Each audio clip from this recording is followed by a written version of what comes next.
Olá, meus amados irmãos da Igreja Batista Vitória, amados irmãos de outras igrejas, por você que tem recebido essa mensagem. Espero poder, através da palavra de Deus, ajudar você a aprender com os tempos difíceis. Creio que é um bom nome para o que nós estamos passando agora. Então, esse estudo tem o propósito de ajudar a entender o que fazer em tempos como esse. Tempos que nós somos acuados e estamos à beira do medo, do desespero, mas a palavra de Deus tem muito a nos ajudar a respeito disso. Sei que há muitas teorias de onde esse vírus surgiu, onde essa gripe surgiu, mas acredito que a melhor maneira de entendermos isso é que toda doença ela é causada por causa do pecado. A origem primeira das epidemias é o pecado. Adão e Eva, quando decidiram pecar contra Deus, decidiram fazer a sua própria vontade, toda a terra foi amaldiçoada por esta causa. Deus deu o castigo devido, justo e completo para o pecado do homem.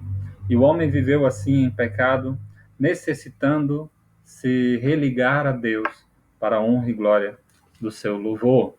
Então, Lucas, capítulo 21, versículo 9 e 11, é um texto bastante usado, talvez você já tenha recebido alguma mensagem com esse texto. Ele diz o seguinte: quando ouvides falar de guerras e revoluções, não vos assusteis, pois é necessário que primeiro aconteçam estas coisas, mas o fim não será logo. Então lhes disse: levantar-se-á nação contra nação, reino contra reino. Haverá grandes terremotos, epidemias e fome em vários lugares, coisas espantosas e também grandes sinais do céu. Perceba que nesse texto fala sobre epidemias. De fato, nós temos passado por várias epidemias, essa não é a primeira e também provavelmente não será a última. Mas o que Deus e que Jesus Cristo, ao pronunciar essas palavras aos seus discípulos, ele quer que você não se assuste, não vos assusteis. Essas coisas acontecem na história da humanidade, mas não é para você ficar assustado. Aqui a palavra no original dá a ideia de desesperado, que perdeu o ar, que não consegue mais viver, temeroso pelo que vai acontecer. Irmãos, a graça de Deus diz que isto é necessário. E realmente é necessário. Convém que seja assim.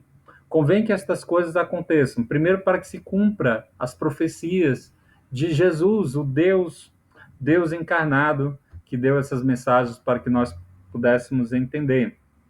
Também é necessário porque, do contrário, como a humanidade saberia que estamos fora, longe, separados da glória de Deus? Não teria como saber, não teria como lidarmos com isso. Romanos, Paulo nos ajuda a entender quando ele diz o seguinte, no versículo 17 e 18 do capítulo 1: visto que a justiça de Deus se revela no evangelho de fé em fé, como está escrito, o justo viverá por fé. Deus revelou a sua justiça, o seu amor em Cristo ter morrido por nós na cruz. Mas não podemos esquecer do versículo 18, que diz que a ira de Deus se revela do céu contra toda impiedade e perversão dos homens que detêm a verdade pela injustiça. A ideia aqui é o deter é matar por afogamento. Eles tomam a verdade revelada de Deus, eles a afogam e colocam no seu lugar a sua injustiça. Então é necessário que estas coisas aconteçam para que nós entendamos que Deus está irado com a nossa condição e que nós precisamos nos acertar com Deus. Outra a palavra de consolo é que ainda não é o fim. O fim não será logo. Irmãos, essas coisas não precedem o fim. Na verdade, não sabemos quando o fim virá. Ele virá um dia. Esse fim, o fim mesmo das coisas, é o juízo final para este mundo rebelde que insiste em negar a Deus e a sua palavra. Haverá um dia em que todos os rebeldes serão julgados, mas não é para a igreja.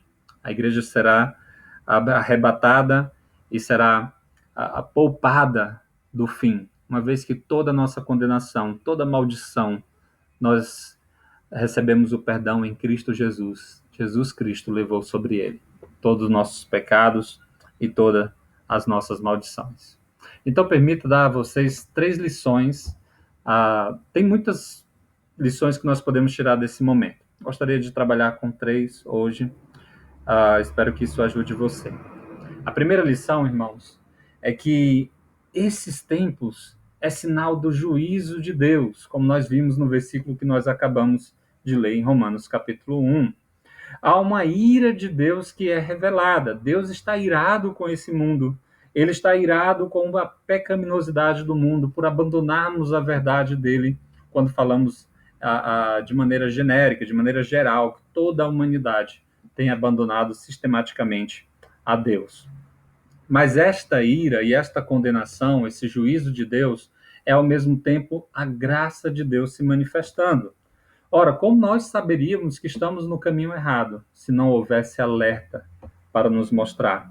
E Deus mostra isso. Ele mostra através de terremotos, guerras, epidemias e coisas que não sequer conseguimos imaginar. Acho que inclui aqui aquele tsunami que teve no Japão e coisas semelhantes a esta. Condenação também é graça, para que nós possamos nos arrepender, para que possamos nos conduzir a Deus. Então, como? Como isso nós entendemos como a graça de Deus? Primeiro, essas epidemias, esses momentos difíceis e esses momentos de ira de Deus faz-nos perceber a fragilidade do homem. Salmo 31 diz: Dá-me a conhecer, Senhor, o meu fim, e qual a soma dos meus dias, para que eu reconheça a minha fragilidade. O homem é arrogante. O homem não se humilha diante de Deus. Ele quer achar nele mesmo as próprias forças. Ele quer combater esse vírus. Ele quer lidar com toda essa situação de acordo com o seu próprio pensamento e o seu próprio coração. Mas quando nós percebemos que somos incapazes de lidar com coisas tão pequenas, mas destruidoras, que conseguem parar o mundo, conseguem parar aviões, conseguem parar comércio, então nós vemos que nós somos frágeis. Coisas que não conseguimos ver é capaz de nos matar, mas também coisas que não vimos, mas cremos, é capaz de nos dar vida, é capaz de nos salvar. Também, a respeito da ira de Deus, ela nos chama ao arrependimento, ela nos chama à humilhação, a nos arrepender diante do nosso pecado.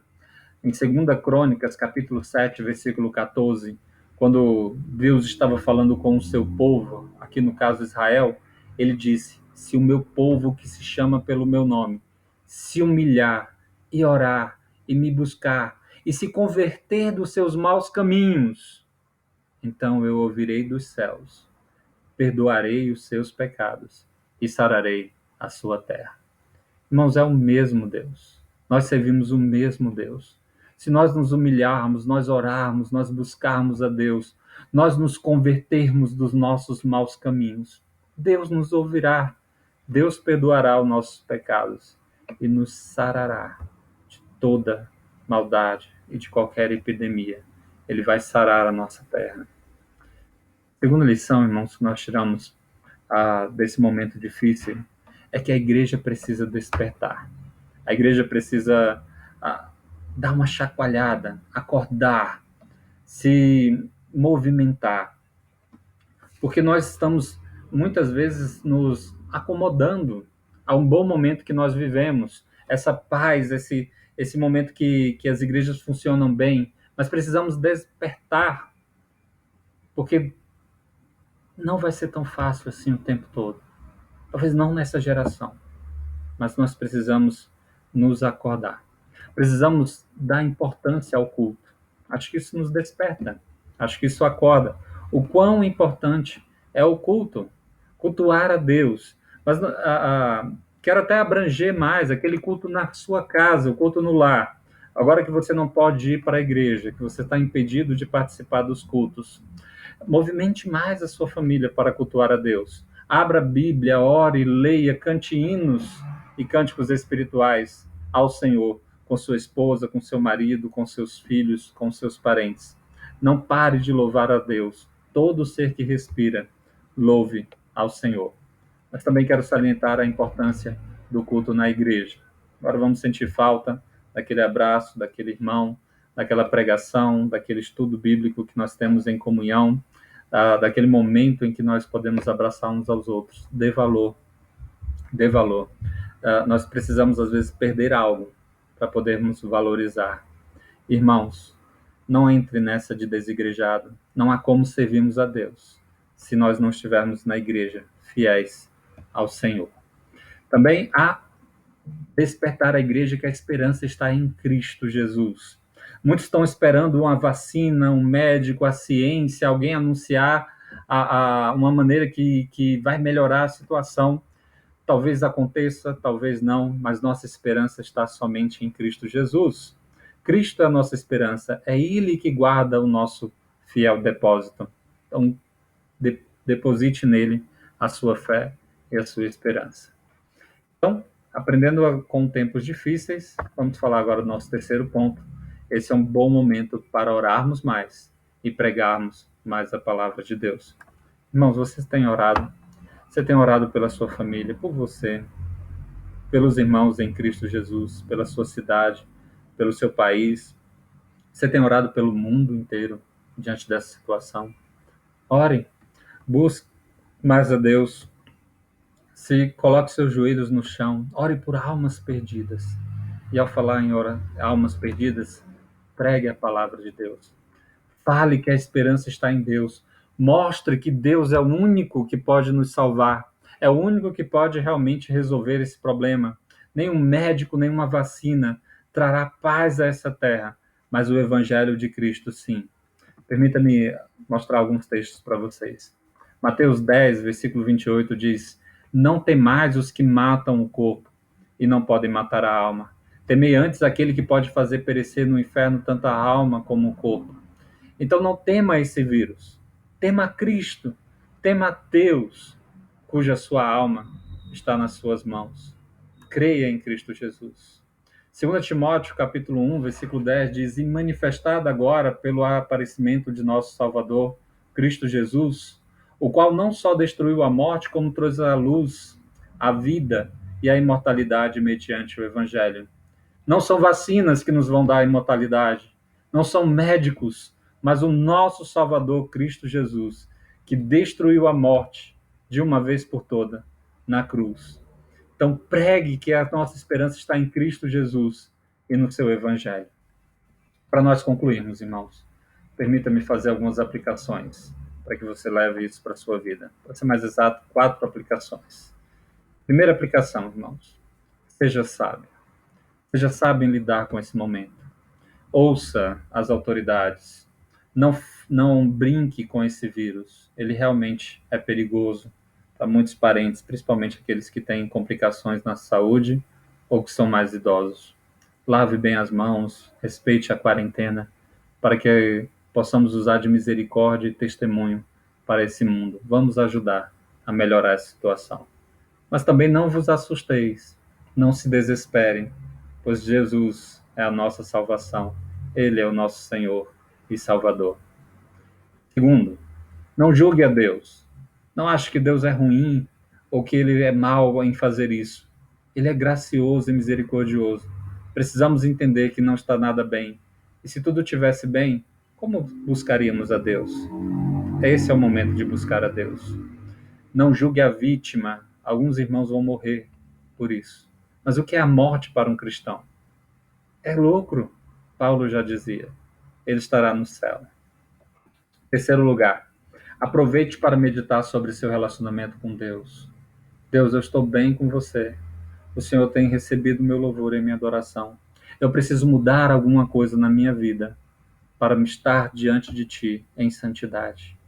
Ó Deus, mostra-me se Tu tens alguma coisa para me ensinar a respeito da minha vida.